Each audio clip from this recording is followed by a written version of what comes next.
बच्ची का शरीर में कोई कपड़ा नहीं था, पैर दोनों राइट एंगल में मिला गया।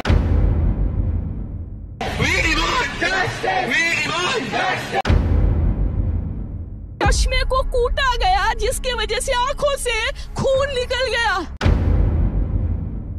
गला दबाकर मारा गया। गोष्ट आहे 8 ऑगस्टची।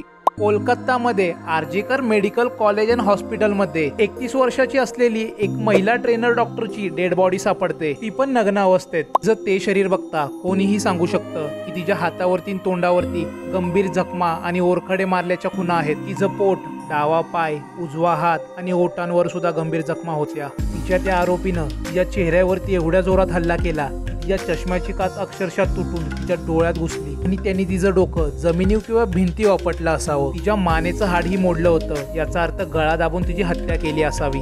आणि यानंतर हॉस्पिटल प्रशासनाकडून एक फोन जातो या मुलीच्या आई वडिलांना आणि त्यामध्ये असं सांगितलं जातं की तुमच्या मुलीने स्वतःला संपवण्याचा प्रयत्न केला।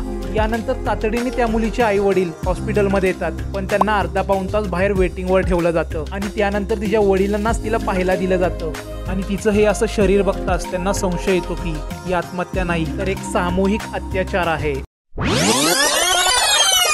गुरुवारी 8 ऑगस्टच्या रात्री ही महिला नाईट शिफ्ट करत होती। रात्री 2 वाजता तिने तिच्या काही ज्युनियर डॉक्टर बरोबर जेवण केलं आणि काही वेळ आराम करण्यासाठी ती चेस्ट मेडिकल बिल्डिंगच्या सेमिनार हॉलमध्ये गेली आणि 9 ऑगस्टच्या सकाळी ती सेमिनार हॉलमध्ये विचित्र अवस्थेत सापडली। तिच्या अंगावरती कपडे नव्हते, ठिकठिकाणी झालेल्या जखमांमधून रक्त वाहत होतं। तिच्यावर तातडीने उपचार करण्यात आले, पण त्यात तिचा मृत्यू झाला। आणि हे काय मी म्हणत नाहीये, हे सर्व पोस्टमॉर्टम रिपोर्ट मधून सिद्ध झालंय बरं का। यानंतर विद्यार्थी आणि काही विविध ठिकाणांच्या डॉक्टरांच्या मदतीने या विषयावरती आवाज उठवण्यात आले आणि यानंतर पोलीस प्रशासन जागा होऊन त्यांनी तातडीने कारवाई केली आणि थोड्याशा चौकशीनंतर सीसीटीव्हीच्या मदतीने संजय रॉय या नावाच्या आरोपीला पकडलं सुद्धा। पण तिच्या मेडिकल रिपोर्ट मधून असं सिद्ध होतं की त्याच्यावरती एका नाही तर मल्टिपल लोकांनी अत्याचार केलेत आणि या विषयावरती काही डॉक्टर संघटना आणि विद्यार्थी खूप जास्त आक्रमक झालेत आणि ममता बॅनर्जीच्या सरकारला जाब विचारतायत। आता हे सर्व ऐकून तुम्हाला जर राग येत असेल तर तुमच्यामध्ये कुठे ना कुठेतरी थोडीफार माणुसकी जिवंत आहे, पण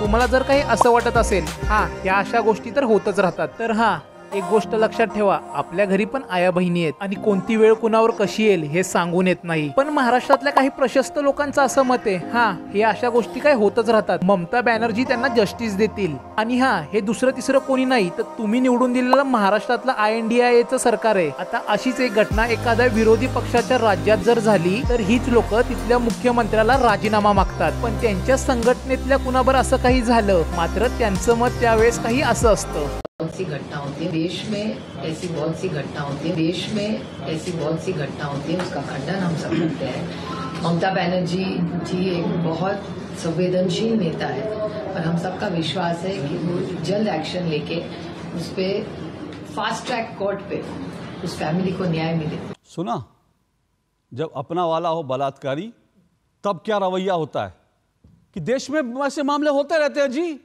ऐसे मामले होते रहते हैं देश में। ममता जी तो बहुत ज्यादा संवेदनशील हैं, इसीलिए उन्होंने सीबीआई जांच को नहीं दिया। यांच्या या स्टेटमेंट विषयी आणि ममता बॅनर्जीच्या विचारांवरती तुमचं काय मत आहे हे आम्हाला कमेंट मध्ये कळवा, कारण का तुमचं मत एक मोठा रोल प्ले करतं महाराष्ट्राच्या राज्यात। किती मत मांडतात ते सुद्धा आणि 500-500 रुपयावरती देतात ते सुद्धा।